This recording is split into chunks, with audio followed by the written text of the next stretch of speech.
morning guys, it's freezing outside. I've popped in the reptile room to do a bit of work. Just been doing some work on this reticulated python enclosure, but once you go beyond one or two pet reptiles and the collection builds, it just become expensive, possibly, and a lot of work and a lot of time involved.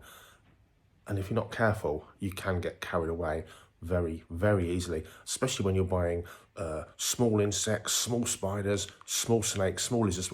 The small things, easy to buy a little baby one. They all get bigger. The work increases, the time, the space, the money increases. Don't get caught in that trap. You end up having to get rid of animals or making that sensible decision maybe. But also, what's a beautiful, relaxing, really interesting pastime and hobby and passion can easily become overwhelming and actually quite stressful. Have a look. Let's have a little sort of a real brief look at what's going on in here right now. So in there, mangrove snake, nice big enclosure, 5-foot enclosure. Dwarf reticulated python, Kewali locality in there. Just one in there now. The other one's gone to Dan from Dan's Exotics, if you saw that video. I've got some 4-line snakes in here. They live outside, they're just cooling down, and then they're going to have a short brumation this year. I don't care if I don't breed them next year. Little brumation, I'm going to warm them up because they went into brumation a little bit leaner than maybe I'd have liked for sure. We've got the golden reticulated, 50% dwarf going in there. This is a heater for thawing out food. They are cockerels that have just come out the fridge. They're just literally warming up in there, getting a bit of warmth in them. We've got rainbow boas in there. Little Baron's Racer. We've got just on top benefiting from background heat. We've got some arachnids up there and up there. 3 up there, 3 different species. Got to get on this guy. So normally feed him, and about 2 days later, depending on about 2 or 3 days later, he does loads of poo. Now luckily he pretty much does it all in his water receptacle, so I usually get away with cleaning that out about twice a week now, because once he's fed and he's digested, he does a huge amount of poo. But he's had a big meal, he was cleaned out yesterday, and again he's fouled it already, but not bad because it's all in there. I can drain it out, so not bad at all. These are just for my work, my school business. We've got some stick insects growing on in here. We've got an, I don't know, 17, 18-year-old retired crested gecko in there. We've got loads of hissing cockroaches in here. Loads of those little guys. Whole colony in there.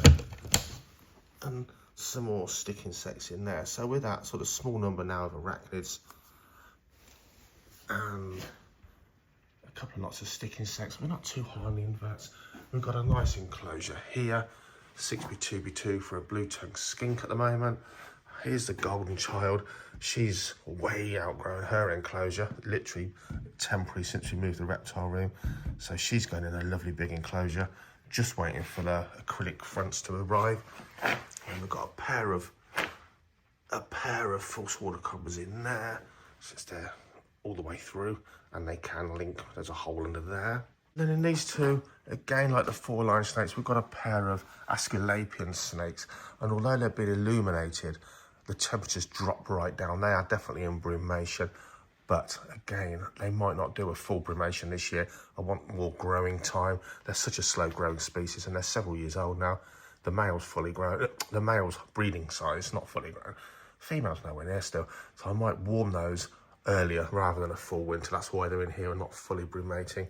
And again, like the 4 lines, this pair of Russian rats, they're in here temporarily. They live outside. I'm actually going to give these a shorter brumation. They didn't breed this year, and I'm not bothered about breeding them this coming year either.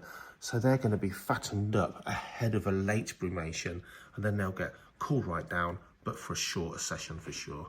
So sort of a temporary enclosure, a lot smaller than their huge outdoor enclosure for sure. But as soon as your collection, especially snakes, starts to grow, you end up calling animals that side. You end up with a rack system that was packed, and as well as this, I used to have a shelving full of small rearing enclosures for the hundreds of baby colubrid snakes, and even things like black-headed pythons that I was producing.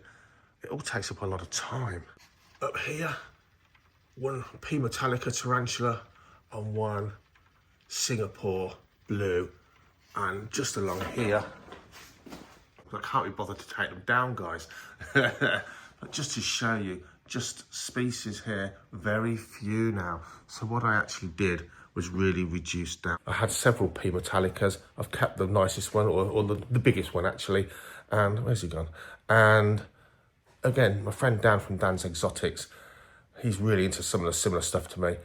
I've given him those, and he's more likely to breed them than I am. I really tried to reduce down the workload, the time and the money on my reptile, sort of herptile and invertebrate keeping passion. And there's a reason for that. I've done a previous video actually, but it's something worth thinking about. So again, huge enclosures, but he'll outgrow this. Look at him, he's massive already. Huge enclosures, big enclosure, bespoke made, handmade for the retic and so on. I've got to the point, and it's why I got rid of my huge yellowtail Crebo pair, my beautiful black-headed pythons, and some other key stuff. Reducing down means a couple of things. Massively easier on your stress levels and your pocket. It also means you can start having bigger enclosures or the same enclosures with smaller animals. I've definitely, a lot of older people, believe it or not, in this hobby start to do this. They go from having, you know, the stuff like big colubrids in whatever they can fit them in, to starting to think that 6x2x2 enclosure with one big snake in a box would be nice, scaped out a bit for smaller, interesting stuff that can treat it like a whole proper habitat. I'm not telling you how to keep your reptiles, far from it. I'm just telling you the way it often goes and the way my mind's thinking. More enjoyable to actually watch and study than having boxes and boxes and boxes full of stuff. And that includes tarantulas, a nicely scaped out enclosure that's a little bit bigger than we normally keep tarantulas in. Might make no difference to the spider, but you might view it in a completely different way than having your spider in a box, having it in a biome or a naturalistic looking setup. Plants, lighting, it's more enjoyable, and when you do see them, they look more naturalistic. It's just how it is, just how it is. The problem we have is we have a collecting gene, and it seems to be stronger or more prevalent in some people than others. People collect everything. The financial value of collectibles of all, look at, I don't know, Lego, something random. People will pay a fortune to have something that they perceive as rare, no one else has them, or beautiful, but no one else has them, or very few people. And it's the same with animal keeping of all kinds. You will see people that have way too many cats, way too many dogs, way too many snakes, way too many birds of prey. It's the collecting gene. And it's thought to go back to when we were, if you like, very broad term, cavemen and women.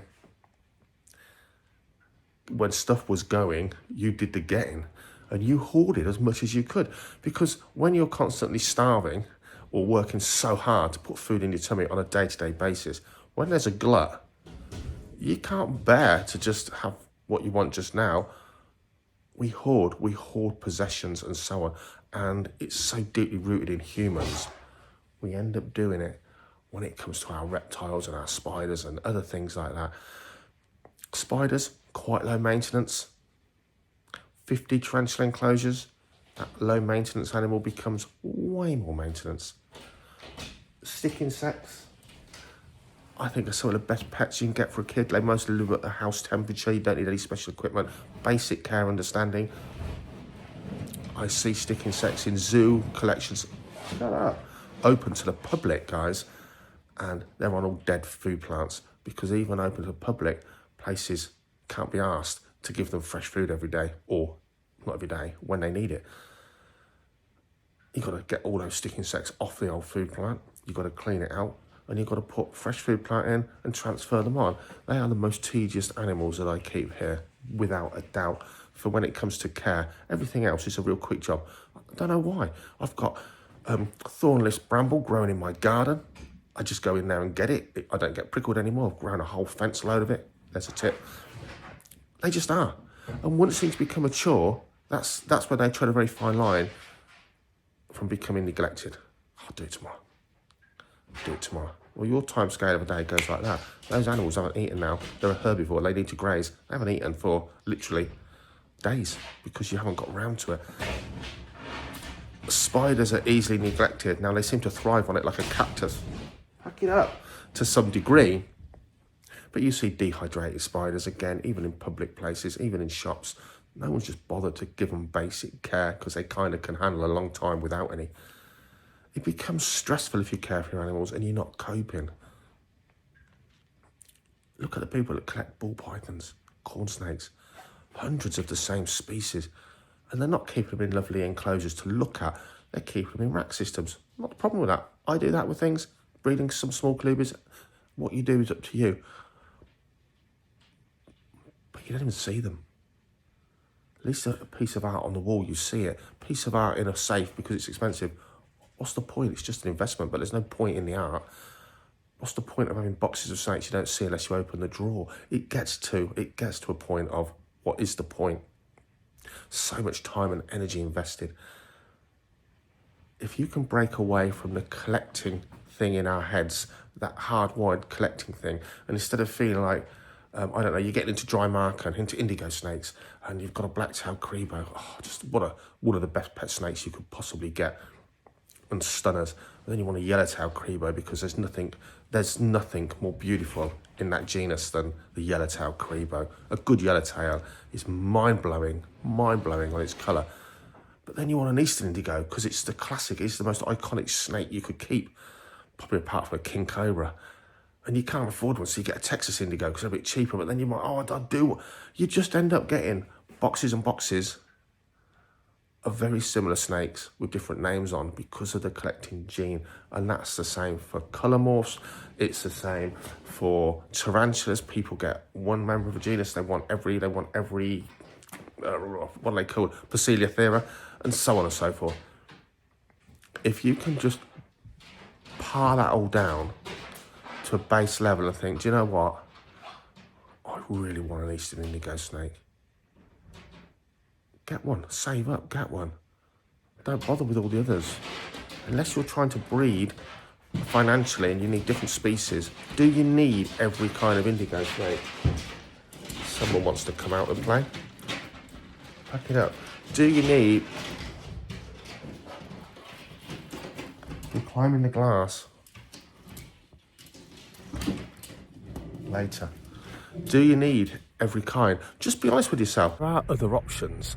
So one option is, if you want to save the cost of running electricity, which a huge collection can certainly entail, and actually make it prohibitive, is outdoor reptile enclosures.